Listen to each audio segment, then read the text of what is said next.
নমস্কার, জনতার দর্পণ ইউটিউব চ্যানেলে আপনাদের সকলকে স্বাগত। দেখুন, ভারতের গণতন্ত্রের ইতিহাসে এমন দৃশ্য আগে কখনো দেখা যায়নি। একটা রাজ্যের মুখ্যমন্ত্রী যিনি নির্বাচনে পরাজিত হয়েছেন, অথচ তিনি সংবাদ মাধ্যমের সামনে দাঁড়িয়ে বললেন আমি ইস্তফা দেব না। শুধু তাই নয়, তিনি বললেন আমি ফ্রি বার। এই তিনটি শব্দ, আমি ফ্রি বার, আজ পশ্চিমবঙ্গের রাজনীতিকে এমন এক জায়গায় নিয়ে গেছে যেখান থেকে ফেরার পথ কিন্তু অনেক জটিল। আজকের এই বিশেষ ভিডিওতে আমরা সেই জটিলতা প্রতিটি স্তরে খুলে খুলে আপনাদেরকে দেখাবো। পশ্চিমবঙ্গের বিধানসভা নির্বাচনের ফলাফল ঘোষণা হয়েছে। সংখ্যাগুলো এখন সবার সামনেই পরিষ্কার। তৃণমূল কংগ্রেস এই নির্বাচনের সংখ্যা গরিষ্ঠতা পায়নি। বিজেপি এককভাবে সরকার গঠনের জায়গায় কিন্তু পৌঁছে গেছে। কিন্তু এই পরিস্থিতিতে যা হওয়ার কথা ছিল তা কিন্তু হলো না। ভারতের সংসদীয় গণতন্ত্রে একটা অলিখিত নিয়ম আছে, নির্বাচনের সংখ্যাগরিষ্ঠতা না পেলে বা স্পষ্টভাবে পরাজিত হয়ে গেলে মুখ্যমন্ত্রী রাজ্যপালের কাছে তার ইস্তফাপত্র জমা দেন। এটা গণতান্ত্রিক একটা শিষ্টাচারের অংশ। এটা আইনের বাধ্যবাধকতা না হলেও প্রথা এবং নৈতিক দায়িত্বের প্রশ্ন। কিন্তু মমতা বন্দ্যোপাধ্যায় সেই প্রথাটা ভাঙলেন, এবং এই প্রথা ভাঙাটা নিছক একটা আবেগী সিদ্ধান্ত নয়, এর পেছনে আছে একটা সুনিশ্চিত আইনি কৌশল, একটা রাজনৈতিক দর্শন এবং একটা দীর্ঘমেয়াদী পরিকল্পনা, যা আজকের এই পর্বে আমরা বিস্তারিত বিশ্লেষণ করব। এই ভিডিওটার প্রয়োজনীয়তা ছিল কারণ যা ঘটেছে তা শুধু বাংলার রাজনীতি নয়, ভারতের সাংবিধানিক ইতিহাসেও একটা নতুন অধ্যায় লিখছে। চলুন তবে শুরুই করি। মমতা বন্দ্যোপাধ্যায় ঠিক কি বললেন এবং কেন বললেন? প্রথমত, তিনি বলেছেন এই নির্বাচনের ফলাফল সত্যিকারের জনরায় নয়। তার দাবি 100-রও বেশি আসনে ভোট লুট হয়েছে, কাউন্টিং সেন্টারে ইচ্ছাকৃতভাবে গণনা ধীর করা হয়েছে, তৃণমূলের নির্বাচনী এজেন্টদেরকে বের করে দেওয়া হয়েছে। দ্বিতীয়ত, তিনি বলেছেন যদি ফলাফলই বৈধ নয় তাহলে সেই ফলাফলের ভিত্তিতে ইস্তফাপত্র দেওয়া মানে হবে কারচুপিকে স্বীকৃতি দেওয়া। তৃতীয়ত, এবং এটা সবচেয়ে গুরুত্বপূর্ণ, তিনি ফ্রি বার বলে নিজেকে এমন একটা অবস্থানে রাখলেন যেখান থেকে তিনি আইনি লড়াই, রাজপথের আন্দোলন এবং কেন্দ্রীয় রাজনীতি, এই তিনটে ময়দানেই কিন্তু একসাথে লড়তে পারবেন। এখন সবচেয়ে বড় প্রশ্ন হলো ইস্তফা না দিলে আইনত কি হয়। এটা বোঝার জন্য আমাদের একটু মহারাষ্ট্রের দিকে ফিরে তাকাতে হবে।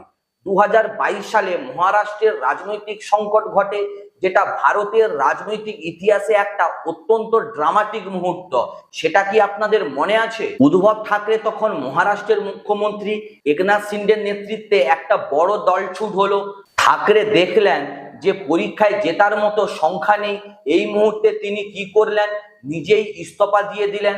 তিনি হয়তো ভাবলেন সম্মানের সঙ্গে বিদায় নেওয়াই ভালো, কিন্তু পরে যখন সুপ্রিম কোর্টে মামলাটা গেল এবং প্রধান বিচারপতি DI চন্দ্রচূড়ের বেঞ্চে শুনানি হলো, তখন একটা বিপর্যয়কর কিন্তু রায় এলো। সুপ্রিম কোর্ট বলল যেহেতু ঠাকরে নিজে থেকে ইস্তফা দিয়েছেন, তাই আদালত তাকে আর পদে ফিরিয়ে আনতে কিন্তু একেবারেই পারবে না, কারণ তিনি নিজেই পদত্যাগ করে সেই সম্ভাবনাকে শেষ করে দিয়েছেন। ইস্তফা দেওয়ার মানে হলো নির্বাচনী বা রাজনৈতিক প্রক্রিয়ার ফলাফলকে নিজের থেকে মেনে নেওয়া। আপনি যদি দাবি করেন যে পুরো প্রক্রিয়াটাই বেআইনি বা কারচুপি ছিল, কিন্তু তারপরেও ইস্তফা দেন, তাহলে আদালতের চোখে কিন্তু আপনার দাবি দুর্বল হয়ে যায়। সঞ্জয় রাউত তাই মমতা বন্দ্যোপাধ্যায়কে কিন্তু স্পষ্ট বার্তা দিয়েছেন ইস্তফা দেবেন না, কারণ ইস্তফা দেওয়ার মানে আইনি লড়াইয়ের সমস্ত দরজা কিন্তু বন্ধ হয়ে যাওয়া। এখন আসা যাক মমতার মূল অভিযোগে। তিনি বলেছেন 100-রও বেশি সিটে ভোট লুট হয়েছে। এই দাবির ভিত্তি কি? এখন দুটো দিক আছে, একটা রাজনৈতিক আর একটা তথ্যগত। রাজনৈতিক দিক থেকে দেখতে গেলে মমতা বন্দ্যোপাধ্যায়ের এই অভিযোগ তুলে আনার আসল কারণ কি?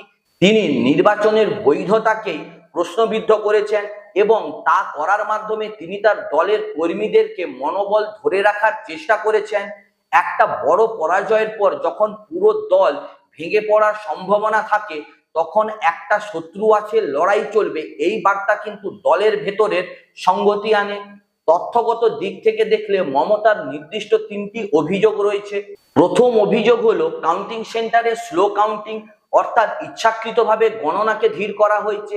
এর উদ্দেশ্য কি? তৃণমূলের প্রতিকূল ফলাফল ধীরে ধীরে আসতে দিয়ে মিডিয়াতে বিজেপির জয়ের একটা ন্যারেটিভ তৈরি করা হয়, যাতে তৃণমূলের নির্বাচনী এজেন্টরা মনোবল হারিয়ে ফেলেন। দ্বিতীয় অভিযোগ, মিডিয়ায় আগে ভাগে জয়ের হাওয়া তুলে দেওয়া, এটা একটা পুরনো কৌশল। এক্সিট পোল বা প্রাথমিক ট্রেন্ড দেখিয়ে এমন একটা পরিবেশ তৈরি করা হয় যেখানে প্রতিপক্ষের এজেন্টরা নিরাশ হয়ে কেন্দ্র ছেড়ে বেরিয়ে আসেন এবং তারপর ব্যালট বক্সে যা খুশি করা হয়।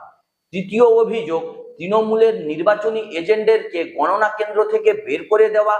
এটি যদি সত্য হয় তাহলে এটা নির্বাচনী আইনের সরাসরি অবশ্যই লঙ্ঘন। এই অভিযোগগুলো প্রমাণ করতে হলে কি কি করতে হবে? তৃণমূল কংগ্রেসকে এখন আদালতে যেতে হবে, কাউন্টিং এজেন্টদের লিখিত বিবৃতি সংগ্রহ করতে হবে, সিসিটিভি ফুটেজের জন্য আবেদন করতে হবে, নির্বাচন কমিশনের কাছে আনুষ্ঠানিকভাবে অভিযোগ করতে হবে এবং সেটা প্রকাশ্যেও আনতে হবে। কিন্তু এখানে একটা বড় প্রশ্ন আছে। প্রশ্ন হলো, মমতা বন্দ্যোপাধ্যায় কি সত্যি আইনি পথে হাঁটবেন, নাকি এই অভিযোগগুলো মূলত তার রাজনৈতিক অবস্থানকে ধরে রাখার কৌশল? এবার আসা যাক সবচেয়ে বড় প্রশাসনিক প্রশ্নে। যদি মমতা বন্দ্যোপাধ্যায় ইস্তফা না দেন তবে কি পশ্চিমবঙ্গে রাষ্ট্রপতি শাসন জারি হতে পারে? এটা এখন সবচেয়ে গুরুত্বপূর্ণ সাংবিধানিক প্রশ্ন। আসুন একটু বুঝেই দেই আপনাদের। ভারতের সংবিধানে 365 নম্বর ধারায় বলা আছে, যদি কোনো রাজ্যে সাংবিধানিক প্রক্রিয়া অনুযায়ী সরকার চালানো সম্ভব না হয় তাহলে রাষ্ট্রপতি সেই রাজ্যে শাসনভার নিজের হাতে নিতে পারেন। এটাকেই আমরা সাধারণত রাষ্ট্রপতি শাসন বলে থাকি। বন্ধুরা, এই মুহূর্তে প্রশ্ন হলো, এই পরিস্থিতিতে কি রাষ্ট্রপতি শাসন জারি করা সম্ভব? এর জন্য রাজ্যপালকে রাষ্ট্রপতির কাছে একটা রিপোর্ট পাঠাতে হবে।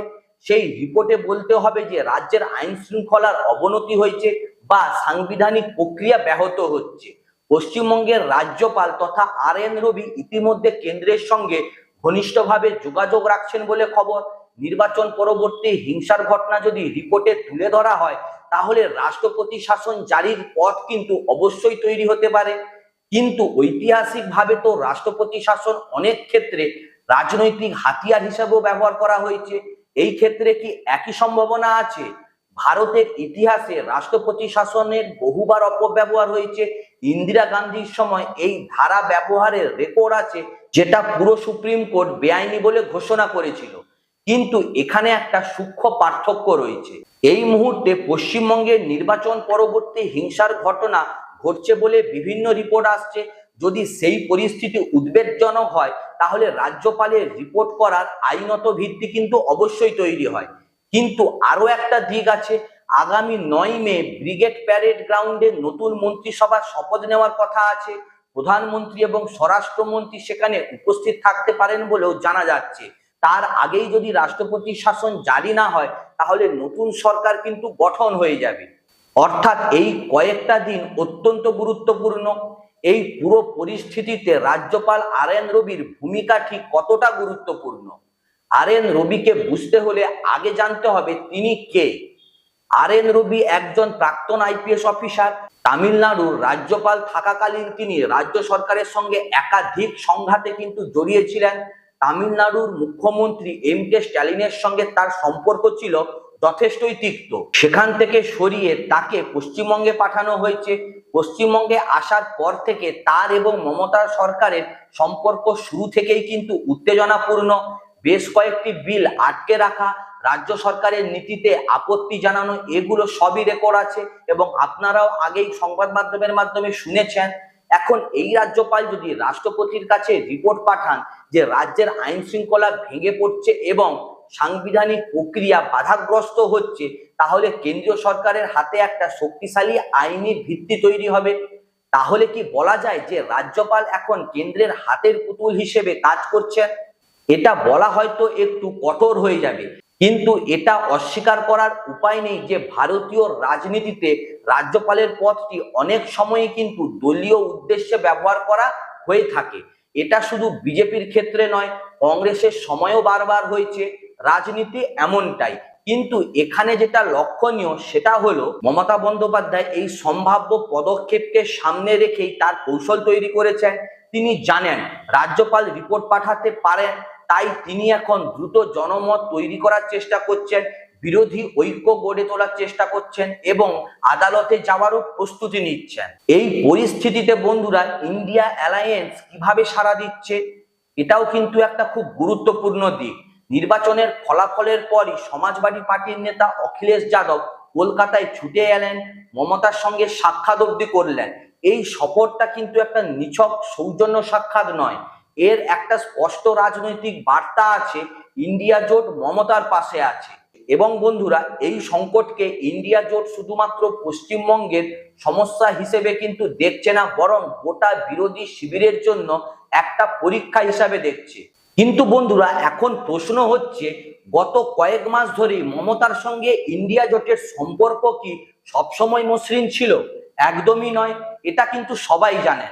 পশ্চিমবঙ্গে গত লোকসভা নির্বাচনে তৃণমূল এবং কংগ্রেস বাম জোট আলাদাভাবে কিন্তু লড়েছিল। মমতার সঙ্গে রাহুল গান্ধীর রাজনৈতিক সম্পর্ক কখনো অত্যন্ত উষ্ণ ছিল না। মমতা নিজেই বহুবার বলেছেন ইন্ডিয়া জোটের ভেতরের নেতৃত্ব নিয়ে তার আপত্তি আছে। কিন্তু বন্ধুরা রাজনীতিতে শত্রু হলো গিয়ে মিত্র। এই মুহূর্তে কেন্দ্রীয় বিজেপি সরকারের বিরুদ্ধে একটা শক্তিশালী বিরোধী মুখের প্রয়োজন এবং সেই জায়গায় মমতা হচ্ছে সবচেয়ে বড় দাবিদার। তিনি এখন হয়তো ভাবছেন পশ্চিমবঙ্গের রাজ্য সরকার হারালেন, কিন্তু জাতীয় রাজনীতিতে যদি ইন্ডিয়া জোটের মুখ হয়ে উঠতে পারেন তাহলে এই পরাজয় তার রাজনৈতিক কেরিয়ারের শেষ নয়, বরং একটা নতুন অধ্যায়ের শুরু। এখন একটা স্বাভাবিক প্রশ্ন উঠছে, অন্য রাজ্যে তো মুখ্যমন্ত্রীরা পরাজয়ের পরে ইস্তফা দেন। তামিলনাড়ুর এম.কে. স্ট্যালিন, কেরালার পিনারাই বিজয়ন, এরা কিন্তু গণতান্ত্রিক রীতি মেনেছেন। তাহলে মমতা বন্দ্যোপাধ্যায় কেনই বা ব্যতিক্রম? এখানে একটু তথ্যগত সতর্কতা অবশ্যই দরকার। স্ট্যালিন এবং পিনারাই বিজয়ন যখন ইস্তফা দিয়েছেন তখন তারা ইস্তফা দিয়েছেন জয়ী হওয়ার পরেও, মানে সরকার গঠনের প্রক্রিয়ার অংশ হিসেবে। নির্বাচনে হেরে কেউ আনুষ্ঠানিক ইস্তফা দেন কারণ রাজ্যপাল তাদের ডেকে জানান যে তারা আর সংখ্যাগরিষ্ঠতা ধরে রাখতে পারছেন না। কিন্তু মমতার পরিস্থিতি একটু আলাদা। তিনি বলেছেন নির্বাচনের ফলাফলই বৈধ না, তাই তিনি সেই ফলাফলের ভিত্তিতে ইস্তফা দিতেও একেবারে রাজি নন। এখানে যদি 2011 সালের কথা বলি, তখন মমতা বুদ্ধদেব ভট্টাচার্যকে পরাজিত করে ক্ষমতায় এসেছিলেন। সেই সময় বুদ্ধদেব ভট্টাচার্য গণতান্ত্রিক রীতি মেনে ইস্তফা দিয়েছিলেন। যদি সেই সময় বুদ্ধদেব ভট্টাচার্য এই যুক্তি দিয়ে ইস্তফা না দিতেন তাহলে বিরোধী নেত্রী মমতা বন্দ্যোপাধ্যায় ঠিক কি বলতেন? এই প্রশ্নটা কিন্তু অত্যন্ত প্রাসঙ্গিক। এটা রাজনীতির একটা চিরন্তন সত্য। নীতির প্রশ্নে আমরা সবাই কিন্তু সুবিধা মতো অবস্থান নেই। যখন ক্ষমতায় থাকি তখন এক কথা বলি, যখন বিরোধে থাকি তখন আরেক কথা বলি। কিন্তু এই প্রশ্নটা শুধু মমতার ব্যক্তিগত প্রশ্ন নয়, এটা আমাদের গণতান্ত্রিক প্রক্রিয়ার গভীরে একটা প্রশ্ন হয়ে রাখছে। নির্বাচনী ফলাফলকে কি শর্তহীনভাবে মানতে হবে, নাকি যদি প্রক্রিয়ায় কারচুপির অভিযোগ থাকে তাহলে ফলাফল মানতে অস্বীকার করাটাও ন্যায়সঙ্গত? এই প্রশ্নের উত্তর শুধু আইনি নয়, এটা নৈতিকও। এটা এখন সবচেয়ে বড় একটা আইনি প্রশ্ন। তৃণমূল যদি সুপ্রিম কোর্টের নির্বাচনী ফলাফলকে চ্যালেঞ্জ করে তাহলে তাদের সুনির্দিষ্ট প্রমাণ দিতে হবে। শুধু অভিযোগ কিন্তু একেবারে গ্রাহ্য নয়, আদালত বলবে প্রমাণ দিন। এখানে সবচেয়ে গুরুত্বপূর্ণ ব্যাপার হলো ইস্তফা না দিয়ে থাকলে সুপ্রিম কোর্টের কাছে মমতার আবেদনটা কি গ্রাহ্য হবে? এখানে সবচেয়ে গুরুত্বপূর্ণ ব্যাপার হলো ইস্তফা না দিয়ে থাকলে সুপ্রিম কোর্টের কাছে মমতার আবেদনটা কি হবে? তিনি বলতে পারেন আমি এখনো আইনত মুখ্যমন্ত্রী পদে আছি কারণ আমি পদত্যাগ করিনি, আমার বিরুদ্ধে যে নির্বাচনী প্রক্রিয়া চলেছে সেটা বৈধ নয়, তাই আদালত এই প্রক্রিয়াটাকে স্থগিত রাখুন। উদ্ধব ঠাকরের ক্ষেত্রে এই যুক্তিটা আনা সম্ভব হয়নি কারণ তিনি নিজেই কিন্তু ইস্তফা দিয়েছিলেন। মমতার ক্ষেত্রে এই যুক্তিটা কিন্তু এখনো প্রাসঙ্গিক, এখনো জীবিত। কিন্তু সুপ্রিম কোর্ট কি এই আবেদনে সাড়া দেবে? এটা নির্ভর করবে তথ্য প্রমাণের শক্তির ওপর। সুপ্রিম কোর্ট সাধারণত নির্বাচনী বিষয়ে হস্তক্ষেপ করতে সতর্ক থাকে, কিন্তু যদি সুনির্দিষ্ট এবং বিশ্বাসযোগ্য প্রমাণ দেওয়া হয় তাহলে আদালত নির্বাচন কমিশনকে জবাবদিহি করতে বলতে পারে। এবং এখানেই মমতার সবচেয়ে বড় চ্যালেঞ্জ। রাজনৈতিক বক্তব্য এবং আদালতের প্রমাণ এই দুটো সম্পূর্ণ আলাদা জিনিস। মঞ্চে দাঁড়িয়ে কথা বলা যায়, আদালতে তা প্রমাণ করা কিন্তু যথেষ্টই কঠিন। এই পুরো বিশ্লেষণে আমরা কিন্তু অনেক রাজনৈতিক এবং আইনি দিক দেখলাম, কিন্তু একটা মানবিক দিকও আছে। মমতা বন্দ্যোপাধ্যায় শুধুমাত্র একজন রাজনৈতিক ব্যক্তিত্ব নন, তিনি একটা ফেনোমেনন। তার এই ফ্রি বার বলার মধ্যে কি কৌশল আছে, নাকি এটা একটা গভীর মানসিক শক্তিও আছে? এই প্রশ্নটা আমার কাছে সবচেয়ে আকর্ষণীয়। মমতা বন্দ্যোপাধ্যায়কে বোঝার জন্য পিছনের দিকে যেতে হবে। এই মহিলা এক সময় কংগ্রেসের কর্মী ছিলেন, তারপর বেরিয়ে গেলেন, নিজের দল তৈরি করলেন, বহুবার হেরেছেন, কিন্তু কখনো হাল ছাড়েননি। সিঙ্গুর নন্দীগ্রামের আন্দোলন করেছেন যখন সবাই বলেছিল সিপিএম অপরাজেয়। সেই আন্দোলন থেকে 2011-তে 34 বছরের কিন্তু বাম শাসনের পতন ঘটিয়েছিলেন। তার রাজনৈতিক জীবনের পাতায় পাতায় লেখা হয়েছে পরাজয় মানে শেষ নয়। ফ্রিবার বলাটা তাই শুধু কৌশলী ভাষা নয়, এটা তার চরিত্রের একটা মৌলিক প্রকাশ। তিনি বলতে চাইছেন, আমি এখন স্বাধীন, আমি এখনো লড়াইয়ে আছি, আমাকে শেষ করা হয়নি। কিন্তু বন্ধুরা, এবার কি সেই ফিনিক্স পাখির মতো মমতা বন্দ্যোপাধ্যায় ফিরে আসা সম্ভব? এটা বলা কিন্তু অত্যন্ত কঠিন। রাজনীতিতে কিছুই অসম্ভব নয়, কিন্তু এই যাত্রাটা আগের চেয়েও অনেক কঠিন। 2011-তে মমতার বিরুদ্ধে ছিল একটা ক্লান্ত দুর্নীতিগ্রস্ত সরকার, মানুষ পরিবর্তন চাইছিল। এবার মমতার বিরুদ্ধে যদি একই অভিযোগ দাঁড়িয়ে যায় এবং যদি মানুষ মনে করে যে পরিবর্তন দরকার, তাহলে ফিরে আসার পথটা কিন্তু অনেকটাই দীর্ঘ। এই পুরো রাজনৈতিক নাটকের মধ্যে সাধারণ মানুষ কোথায়? এটাই আসলে সবচেয়ে গুরুত্বপূর্ণ প্রশ্ন, এবং এটাই আমরা সবচেয়ে কম আলোচনা করছি। রাজনৈতিক অনিশ্চয়তা মানুষের জীবনে সরাসরি প্রভাব ফেলে। যখন সরকার বদলায় বা বদলানোর অনিশ্চয়তা থাকে, তখন প্রশাসনিক কাজ স্থবির হয়ে যায়, অফিসে ফাইল নড়ে না, উন্নয়নমূলক প্রকল্প থেমে যায়। নির্বাচন পরবর্তী হিংসার ঘটনা যদি সত্যি হয়, তাহলে সেটা সাধারণ মানুষের জীবনকে সরাসরি বিপন্ন করে। কেউ মারা যাচ্ছে, কেউ বাড়ি ছাড়তে বাধ্য হচ্ছে, কেউ সম্পত্তি হারাচ্ছে। এই মানুষগুলোর কথা আমাদের রাজনৈতিক বিশ্লেষণে সবসময় কিন্তু পেছনে পড়ে যায়।